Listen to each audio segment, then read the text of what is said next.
For as long as I can remember, I've always wanted to be a comic book writer. I loved the idea of crafting stories that were personal to me while also keeping the connection of one of my favorite hobbies. Comics gave me the ability to search creatively of who I wanted to be and what I wanted to do. Now, I've been working closely with an artist to bring my dream to a reality, creating character designs, writing scripts, making pages come to life, and overall, it's been a pretty great experience. So this video now is a look inside that process. How I came up with the idea, how I wrote the script, how I even got in contact with Chris, and how this all came to be. Script writing is hard.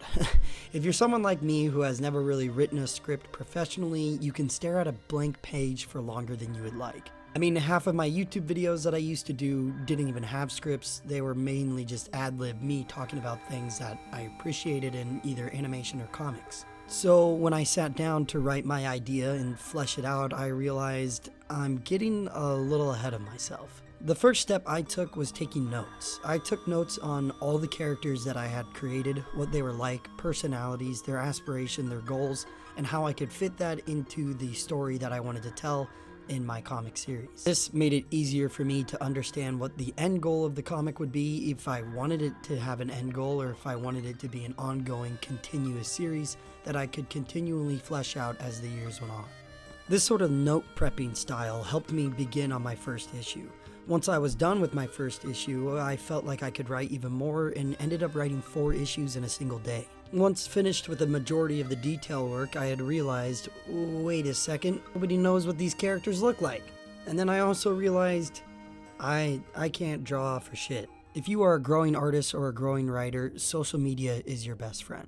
It's how I met my artist Chris, how I made other connections within the industry, and how I made some of my comic book writing friends. Once I met Chris, I was like, this guy's no joke, so I gotta get my shit together in order to, even bring him over. Because at the end of the day, what you're doing is pitching your idea to this other person to make it seem profitable that they would even want to join you and help you create this world. So after prep talking myself with enough courage, I grabbed my rough draft of my first issue, printed off these character sheets so I could crudely design how I thought they would look, and I sent them over to Chris. Chris and I have been just constantly messaging each other about updates on the book on his end with the pages and the art and the interior work, and on my end on how characters should look, rough designs, and anything that can help him.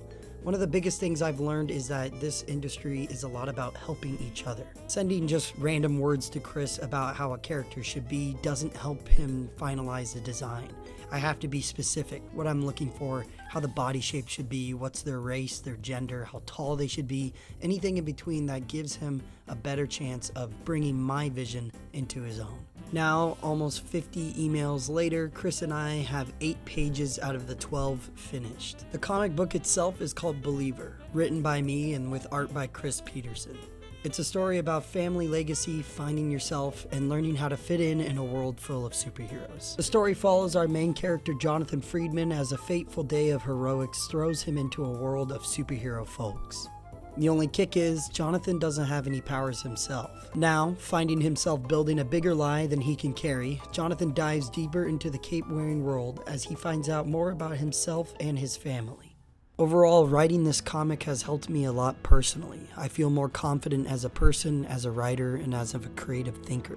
To anybody out there that's looking to do something like this, I say go for it. The only thing that's stopping you from doing this is yourself. And once you open up this door to creativity, well, there's just no looking back.